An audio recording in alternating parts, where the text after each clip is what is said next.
Chapter 1. Ash on Scales, Chains on Wings.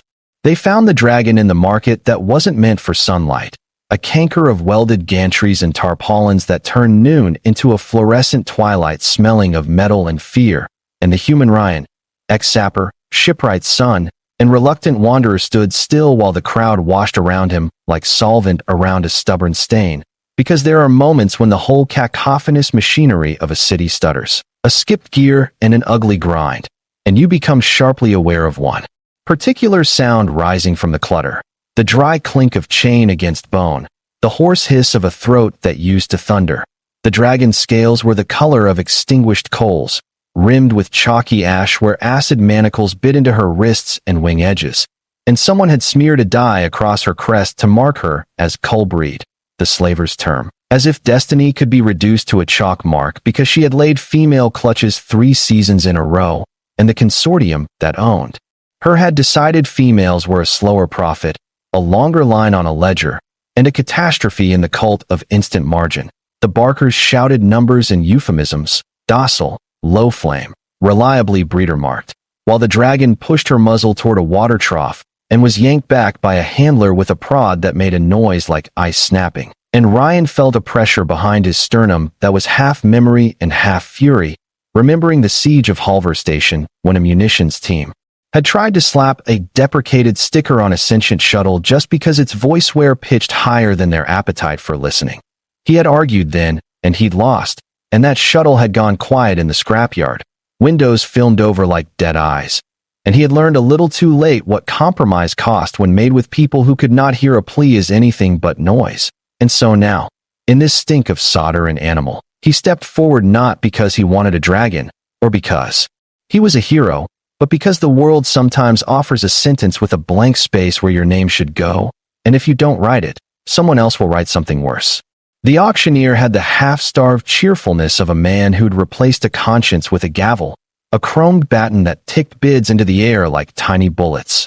He launched into the particulars: age approximations, chain of custody, flame yield, wingspan, the legal paragraph about reproductive predictability, the bit about undesirable phenotype skew that made Ryan's jaw clamp as though the words themselves came with grit. And the dragon, hearing none of it and all of it, turned one eye, gold muddied with soot and a film of hopelessness, toward the crowd, and this was the thing that would trouble Ryan's sleep for eras to come. Didn't beg, didn't snarl, didn't burn, only went still as mountain roots, the stillness of a creature practicing invisibility in plain sight, because sometimes that is the only armor left. And he tasted rust and said, without planning to, stop the sale. And hands went to weapons not because he was dangerous, but because interruption is a greater offense than theft in places like these. And he lifted both palms, showing the calluses of honest labor and the scars of less honest work, and spoke in a voice that could be measured. You can't sell her as cull. She's not defective inventory. She's a person. You've certified her as self-aware on the docket. That makes this a felony under Helix Compact Regulation 74.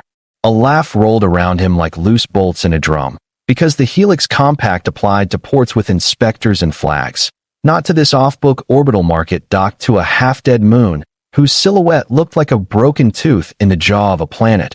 And the auctioneer smiled the slow, cruel smile of a man who knows how thin laws get when stretched over vacuum and money. The math of the moment changed when Ryan tapped his wrist slate and fed numbers into the ledger, a sum significant enough to make the auctioneer's eyebrows lift, not because Ryan was wealthy, he was not, but because he'd sold his berth on a hauler and a promise of safe passage back rimward, and even the keepsake multi-tool his mother had left him. And the auctioneer, a professional coward, would always take the sure pile of credits over the uncertain sport of cruelty. Sold, the man said in a tone that pretended he'd driven a hard bargain, and the crowd made the wet, disappointed sound of gamblers cheated of spectacle, and a handler unlocked a cuff with a gesture that had been practiced many times and never once with pity, and Ryan stepped past him, slow and visible, speaking the way you speak to a frightened storm. You come with me.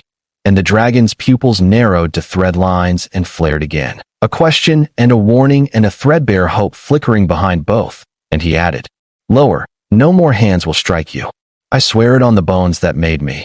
and the dragon shifted her weight, chains giving a last petulant rattle as they fell away. And when she moved, the air smelled of rain that hadn't happened yet, and of old fires burned clean, and together they walked through the parted crowd like a ship and its wake. Ryan spine a spear and the dragon's head level with his shoulder, until the market behind them sounded like an old story shutting its mouth. He took her. He would later learn her name, Veilth, which in her tongue meant something like embers that never forgot the tree they came from.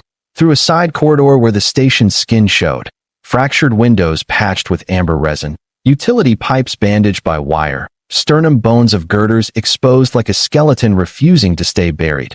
They boarded his rented tug, a vessel too small for legends and just big enough for a new life. And he keyed the hatch while glancing at her wings, calculating the clearance, improvising a solution using straps, patience, and a promise he kept repeating until the words felt carved in him. No pain. We do nothing that hurts if we can do it another way. And the way she set her jaw told him the world had taught her the opposite for a long time. Inside, the tug smelled of copper and oil and tea, the second-hand perfumes of a man who survived by fixing other people's failures, and Veilth lowered herself onto the cargo deck with the groan of someone who had forgotten what comfort was, and then tentatively, carefully she breathed a line of heat along the edge of a bent bulkhead panel as if asking permission to remake her surroundings. And he smiled because every creature remakes a room to fit the shape of its trust. I don't know dragon customs, he said, handing her a canister of distilled water that he warmed with his palms first. But I'm learning. I'm Ryan. She drank, steam curling around her muzzle. Her reply came as a low harmonic that vibrated the grating. Then the speechware in Ryan's collar hiccuped and stabilized. Veilth. Keep her once. Mother thrice. Cull now. Until not. He sat beside her, back against a crate, close enough that they could share silence, far enough that his proximity was an offer, not a demand, and the tug hummed on standby like a lullaby sung by a patient machine. And when the moon turned its broken tooth away from the station and the starfield opened like an apology, Ryan plotted a course toward the outer lanes where laws were weak, but choices were wide. And he said, "We'll fix the hurt they hung on you." And Veilth closed her eyes the way mountains do when they trust the wind to finish the sculpting. Chapter 2. The quiet of open space and the loudness of old wounds. Space is loud in the places that count. Not to the ear, which hears only the fuss of fans and the gossip of coolant, but to the nervous system that learned to interpret every shiver of a hull as an omen. Ryan kept the tug between shipping lanes the way a wanderer keeps to the hedges, hands loose on the controls, eyes on the scopes, mind bouncing between logistics and the kind of thinking that chews at itself like a dog at a burr. What next? What now? What have you done? In Veilth slept in installments, the sleep of someone who has repeatedly been punished for relaxing. When she woke, she measured the room first, then the man, then the meanings available, and he offered tasks because survival likes a schedule, even for those who've been denied the dignity of usefulness. He asked if she could sense microfractures by heat variance. She could, if she minded thawing the cold-soaked bearings in the starboard reaction manifold. She did it the way a harpist wakes a string, and when she ate condensed protein bricks softened by steam, augmented with minerals drawn from a cargo reef of unrefined, or she ate with the careful veracity of someone who knows resources are both hope and leash. And in the long hours while the tug whispered toward a gas dwarf where he knew a shipyard master who owed him favors, Ryan listened, not interrogating, but making a space for a story to unroll if it chose. Veilth's voice grew steadier as the collar learned her harmonics, and as trust cooled from a red heat to something slow and replenishing. Her kind, she explained, hatched with a song, a pattern of thermal and sonic signatures etched into their bones by their mother's breath at the moment of shell break, and that song shaped the first coils of their minds. Most clutches produced a weave of sexes and temperaments that balanced a rookery's needs. Hunters and foragers, healers and keepers, those who conversed with stone, those who remembered routes through storms. But some lines, when the world was wrong or a star had slipped, offered many daughters in sequence. And while daughters were the core of nesting memory and the dramaturges of airy law, male hunters ran the high wind and gathered iron in their teeth, and the economy beyond the Aries had learned to price a female, as later Because a daughter sang to hatchlings and to caves, and to the quiet geometry of home, and markets hated anything that could not be hurried into coin. So the consortium had come with contracts and bright counters and talk of diversification. And when the Ares refused, the consortium had come with barbed gifts. And when the Ares burned those gifts, the consortium had come with mercenaries and torches. And Veilth had flown into smoke, carrying 2 eggs under her breast, flame turned inward to keep them warm. And somewhere between the first scream and the last ashfall, a net had fallen across her wings, and a voice had said, "You will be more valuable elsewhere." And she had awakened in a pen where even her name felt like contraband. Ryan told her about Halver, about the shuttle that had learned his name and then been decommissioned for the sin of sounding like a child when frightened, and about the sergeant who had told him that the war cared for function, not feelings, and about the day he realized that those words, expressed often enough, put a fog of permission around atrocities. He said it lightly because grief gets heavier when it grows too solemn. And Veilth responded with a low sound that wasn't laughter but occupied a neighboring house on the same street. And she asked him why he had not bought himself a safer future with the credits he had set on the auctioneer's plate. And he answered without romance or self-martyrdom. Because I could live with being poor longer than I could live with that scene continuing 1 second more. Because I've learned to fix engines and debts. But it takes a different tool to fix a soul after you walk away, when you're the only one with hands free. She turned her head and looked at him with both eyes then, the bifocal intimacy of a predator acknowledging a packmate. And he realized with a small shock that he was seeing not just a victim recovering, but a vast intelligence rethreading itself after sabotage, the way a star refines itself after the brief plaintive darkness of an eclipse. At the gas dwarf blue as a bruise. Rings like powdered glass. Ryan set the tug into a refueling cradle, while Veilth remained tucked in the cargo bay. Not because she could not be seen, but because he had learned that consent starts with asking, "Do you want to meet the dockmaster?" And she had said, "Not yet. Choose who sees me." And he nodded because dignity is made of these small permissions stacked like bricks in a wall that will later hold back nightmares. The dockmaster, Leary Koss, wore her shirt sleeves rolled up to the future and spoke in the accent of people who prioritize inventory over gossip. She glanced at the manifest, then at the scorches lacing Ryan's forearms, and she recognized in him the gleam of a man who had stepped across a line and could not step back. "I've got eyes," she said dryly. "You brought trouble with a pulse.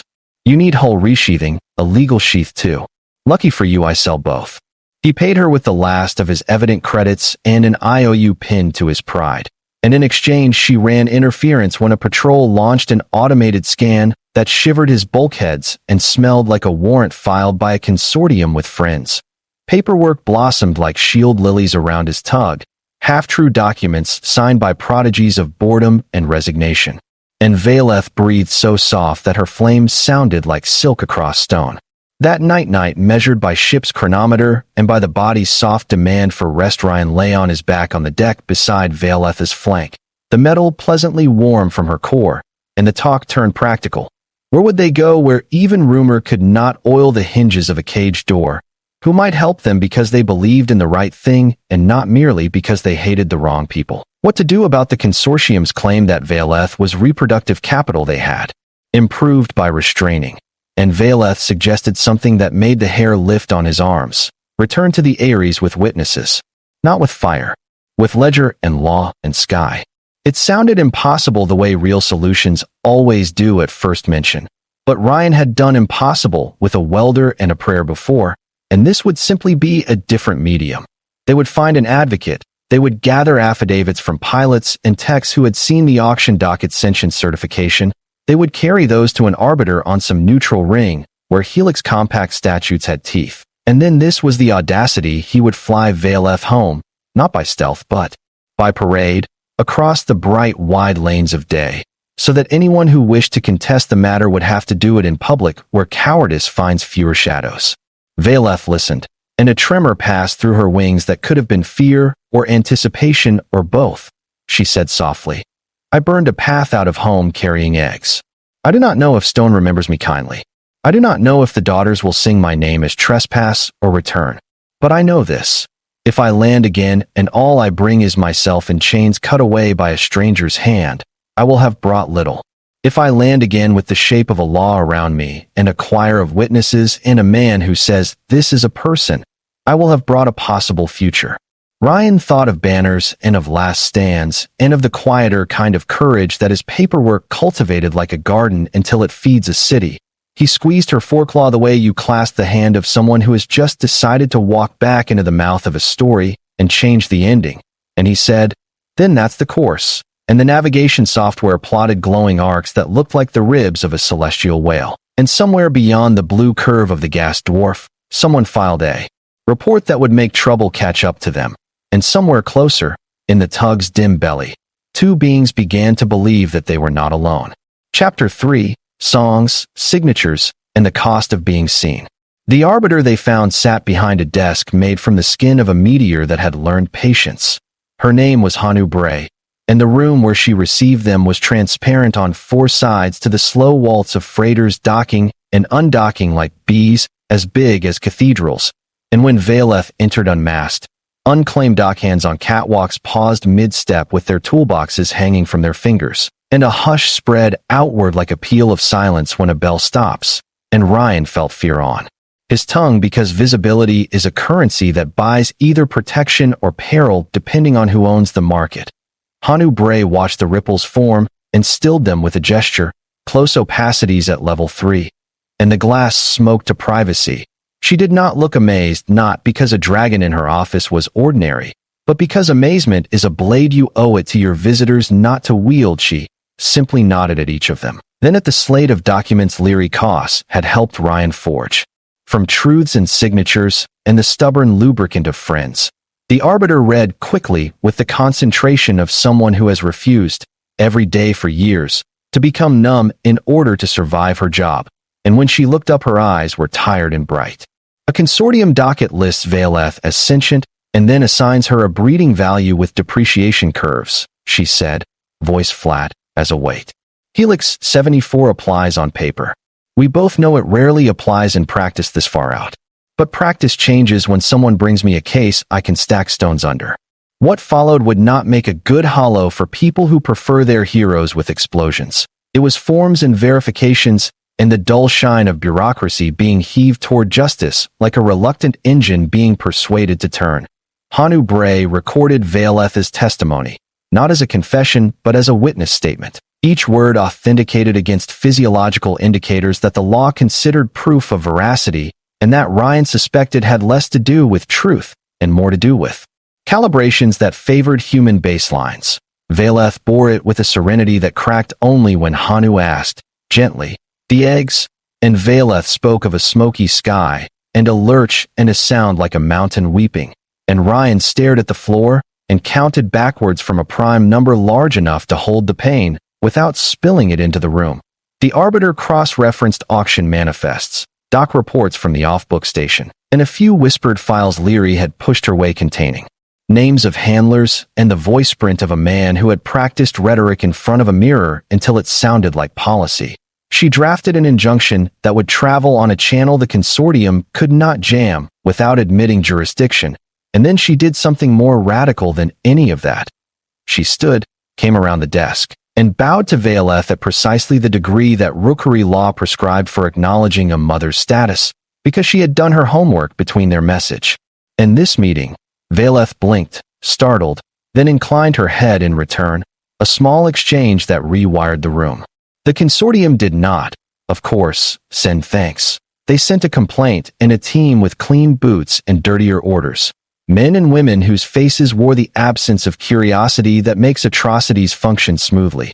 They arrived at the ring just as Ryan and Veilth were preparing to depart with Hanu's injunction braided to their transponder like a pennant. The team blocked the hangar doors with cargo lifters and read a statement about stolen property, voice steady, eyes sliding over Veilth. As if she were a piece of equipment with poor resale, Ryan stepped forward, heart banging like an unbalanced flywheel, and held up the injunction. The spokesperson smirked not because he had found a flaw, but because smirking is how small men try to flex when law begins to corner them, and said, "We can test the predicate, that the specimen is a person covered by 74, and Hanu, who had come down from her office because some moments won't bend for delegations, appeared at Ryan's shoulder like a doorpost and said, crisp as a rivet snapping into place, "You will address her by name, Veilth, and you will speak in the conditional if you intend to debate her personhood as if it were freight. You will do so under seal, because I have opened adjudication. And you will step away from this hangar, because the writ grants safe passage pending review." And when the team leader hesitated, calculating risk, 2 dock unions and a pilot's brotherhood and a custodial guild that had decided it had seen enough ugliness in its night shifts to earn a say, all showed up in the way that matters, with bodies in silence, forming a corridor not of threat but of witness, and the consortium's team, which did not get paid enough to start a riot under cameras, retreated with the promise of later hanging in the air like a half-spoken curse. They left the ring in a caravan of goodwill, a scout tug flown by a pilot named Suri who loved impossible odds like other people love music, a hydroponics barge that thrummed with the green heartbeat of lettuce, and Kelp whose master had a niece who adored dragons and sent Veilth a knitted crest cozy she wore for exactly 30 seconds with a look of mystified gratitude, a repair drone hive that clicked and whistled in Ryan's wake like puppies, and Hanu Bray herself on an encrypted channel, repeating, "Transmit updates every 3rd watch. I will keep the fire legal on this end," which is the kind of blessing clerks give when they know their pen is a sword if they swing it forever. They crossed a black gulf where the stars looked like salt thrown across velvet, and they talked about arrival strategies. Veilth taught Ryan the rookery greeting song in syllables his mouth wasn't built for, and he mangled it until they both laughed. And then he got better, because respect is repetition practiced until it becomes muscle memory, and he insisted they approach in daylight, not as thieves but as kin. On the 7th watch, the consortium's later arrived as a blockade at the inner Lagrange point. 3 cut-down frigates with the swagger of enforcement vessels and the paperwork of privateers, a net of interdiction fields that made space feel like cotton stuffed up the nose of a planet, and a broadcast set to the frequency of intimidation. The voice this time belonged not to a smirker but to someone who understood that power sounds bored when it is most dangerous. "Return the asset," it said. "You are in violation of trade covenants. Arbitration is pending but not determinative in this sector. Comply and exit." Ryan routed the message to his speakers and then to silence, and Veilth lifted her head and looked past the hull, as if she could see through distance like a hawk sees through grass. "They set nets for wings," she murmured, tone old and sad, and Ryan, who had used wire cutters on bomb trigger loops and empathy on men trying to light them, bared his teeth, the human version of a growl.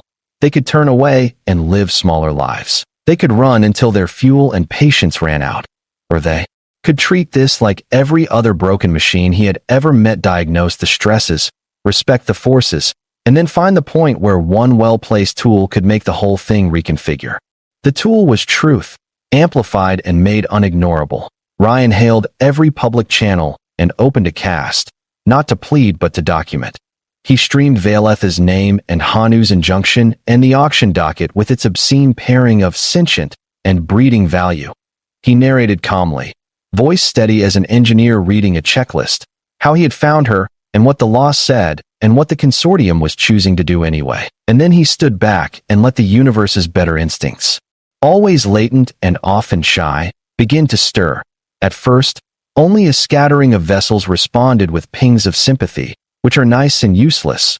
Then a patrol from a planet state that had chosen compassion as a foreign policy for a decade arrived and slipped into the gaps of the blockade, like water finding the seams of a dam. Then a convoy of freight monks, the kind who chanted over cargo manifests to remind themselves that numbers represent lives, took up station behind Ryan with a quiet implacability. Then a single rookery outlier, a young male with scales still soft, whose mother had been friend to Veilth once upon a smoke, arrowed into the space above the blockade and began to sing in a voice like sunrise poured into bronze, and the blockade commander, who had expected fear and got instead a chorus, looked at his tactical board and realized that later had finally run out of room.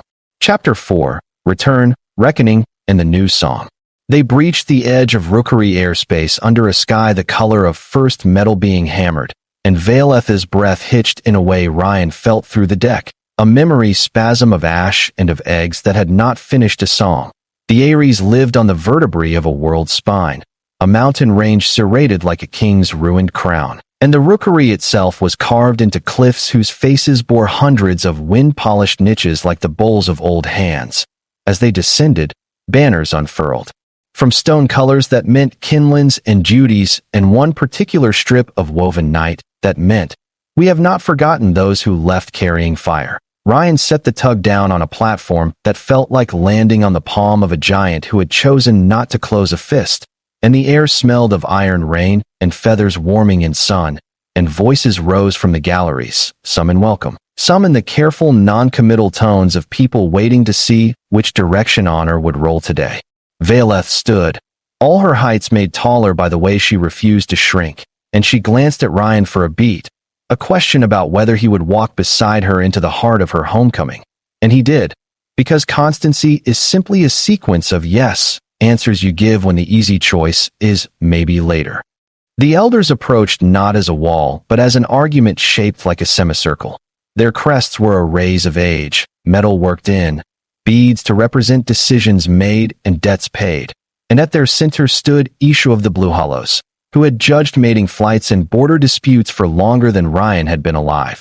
She sang a phrase that cracked in the middle and mended itself by the end, and the translator laced it into words. Veilth, who left with 2 eggs and returned with none, who was taken and then chose a path through law instead of flame.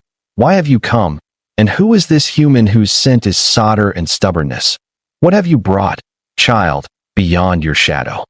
Veilth's reply began in her throat and finished in the architecture, a resonance that climbed the stone like ivy. She named her losses without apology, named the consortium without tremble, named Hanu's injunction and the blockade, and the song of the young male who had pierced the net with daylight. And then she stepped aside and let Ryan speak, because she understood that a voice from within can be dismissed as grievance, while a voice from without can be used as mirror. Ryan kept it simple, her sentience certified by those who would profit from denying it. The law that existed even out here when enough eyes watched. The fact that this rookery's daughters were being priced by men in clean boots. And the promise that had guided him since the market, the simple vow that no more hands would hurt her, starting with his own. Elder Isha listened with the stillness of cooling metal. Then she turned and asked the galleries to step forward if they had words worth the day's breath. The first was an artisan whose crest rings shone with copper dust. She had crafted wing braces for crash survivors and spoke of consortium contracts that turned her work into shackles. The second was a forager who had tasted famine and said that daughters had kept the song of places alive when the hunters chased meteors and forgot to listen to rivers. The third was an old male whose eyes held storms. He confessed that once he had been courted by the consortium's rhetoric, had thought that male-heavy clutches would bring quicker steel and thus quicker safety, and he bowed to Veilth with a shame that did not diminish him. Voices other and other rose and braided into something that was not unanimous but was resolute. The Aries would not accept the market's arithmetic of worth. Not anymore. Not in the old quiet way. Not in the new loud way either. They would respond with a governance song that re-specified how Kinlands were valued and how outsiders were met, and what kind of allies they would bind themselves to in the vast hot loneliness between stars. The consortium had not come all this way to lose on a balcony. They had friends in governments and debts parked in places where debts breed like rodents. A detail of mercenaries' posture stomped up the ramp, with an emissary flanked by drones, and the emissary wore a legal smile and a jacket stitched with clauses. He began to speak of contracts and penalties and a very expensive misunderstanding, and Veilth did not let him finish. She stepped forward and released a line of heat not at him but above him, carving a seam of air that roared like truth. The emissary flinched and the drones recalculated, and in that space Elder Isha lifted her head and sang a single note pitched at a frequency that cracked the drone's lenses but left the emissary's bones unshaken. "You have addressed our mother as livestock," she said when the echo settled. "You have netted our sky. You have priced our daughters as if time and tenderness were wastes. You will now leave, carrying the shape of our refusal engraved on your memory. If you return, bring different songs or bring an army. We have lived in mountains longer than your contracts have existed, and we have learned patience sharper than your knives." The emissary ran his tongue along his teeth, found no counterargument that would not end in blood and holos. and withdrew with a promise to continue discussions through channels, by which he meant cudgels. But the rookery had already chosen to be seen, and being seen is a shield the size of everyone else's eyes. What followed was not the tidy happiness children's books guarantee, but it was real and therefore better. Hanu's injunction ripened into a ruling that did not topple the consortium, but sheared off one of its uglier leverage points. The blockade captain was reassigned to a desk where his boredom would do less harm. Doc Unions rewrote a clause that had been used to license off-book auctions. The young male who had sung at the Lagrange point began courting a mate not with trophies of iron but with stories he had learned from freight monks about mercy that pays dividends across generations. And Ryan, who had planned only to deliver a promise and then vanish into the useful anonymity of repair work, found himself asked to stay long enough to help design a new landing grid that would accept dragons and tugs without making either feel like a visitor at the other's expense. He argued for softer grades and for sensor beacons that blinked not in the painful blue humans preferred but in the warmer gold that dragons read as welcome. He learned slowly, joyfully to speak the rookery's kitchen dialect well enough to order tea without accidentally proposing an alliance, and he watched Veilth begin to inhabit her own name again. One dawn, before any committees could ask him to chair anything, Ryan and Veilth walked to the edge of a platform where the wind came in ripe and new. Below them, a cluster of hatchlings tumbled in air supervised by 3 patient aunties who could catch a complaint before it left a mouth. Veilth's eyes were soft and far, seeing more than wind and child. He asked, without prying, "What do you think happens to a song when the voice that started it is gone?" She took a long time to answer, the sort of time that teaches the question to sit politely. "It nests," she said at last. "It looks for hollows that can hold it without breaking, and it rests there, making quiet from grief, until more voices arrive to carry it forward. Sometimes those voices are daughters. Sometimes they are rivers. Sometimes they are humans who buy back mornings with everything they have." He did not know what to do with the warmth that climbed his ribs at that, so he pretended to tighten a strap that needed no tightening, and she let him pretend, because dignity is also the gift of ignoring a friend's camouflage until he is ready to shed it. They named a place after the lost eggs not as a mausoleum, but as a workshop. A cavern that had been a listening chamber for storms became the school of long songs, open to hatchlings and aunties and curious mechanics.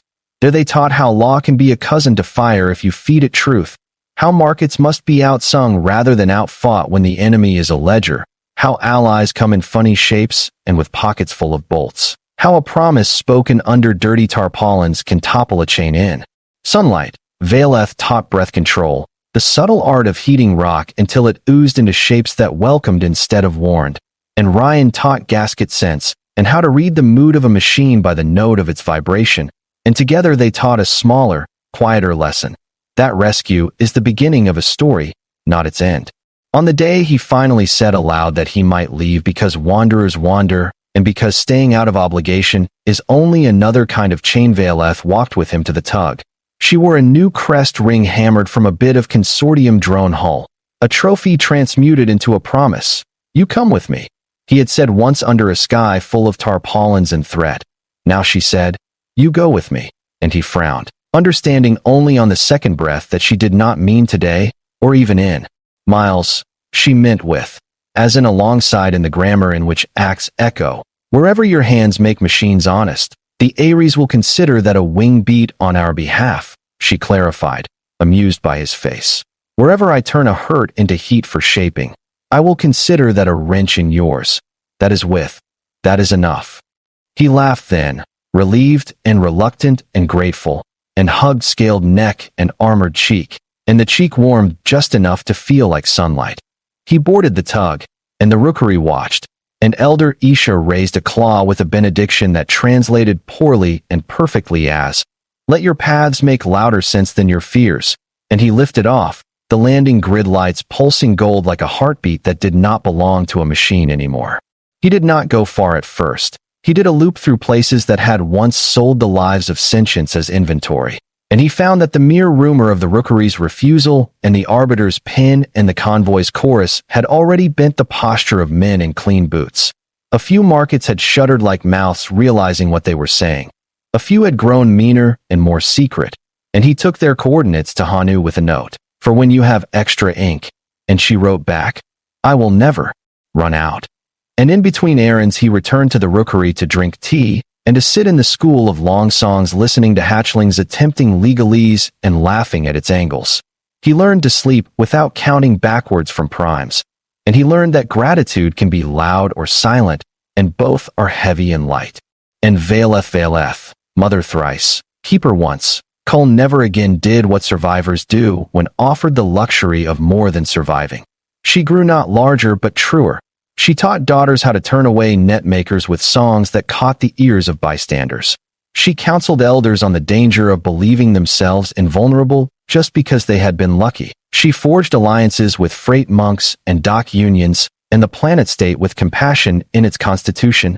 She permitted herself to grieve on days chosen by no calendar, and on other days she permitted herself to enjoy the idiocy of hatchlings who discovered that if you sing into a kettle, the steam dances differently. Sometimes she stood alone at the platform's edge and looked toward the auction moon, not to curse it, but to understand the exact shape of the road she had walked so that when others needed to walk it, they would find sand leveled and stones moved. If there must be an ending, and endings are only quieter middles, let it be this. A human tug sailing outward with its repairs honest, and its hold full of favors to be repaid when the cosmos grows brittle. A rookery that chose publicness over safety, and found that publicness is its own safety after all. A consortium learning, slowly and painfully, that depreciation curves cannot account for dignity. An arbiter whose pen carved channels that will guide floods toward fields instead of basements. A school where law and fire and mechanics share a table, and a promise spoken once in the stink of a market becoming a structure you can lean on in crosswinds. The last thing Ryan heard before the stars swallowed the rookery into distance was a line of song that sounded exactly like metal cooling after being hammered into a shape fit for hands and wings both. The last thing Veilth felt as she curled around a cluster of pupils and parchment was a tug's departure, small and determined, stitching the universe together with flights that said, again and again, with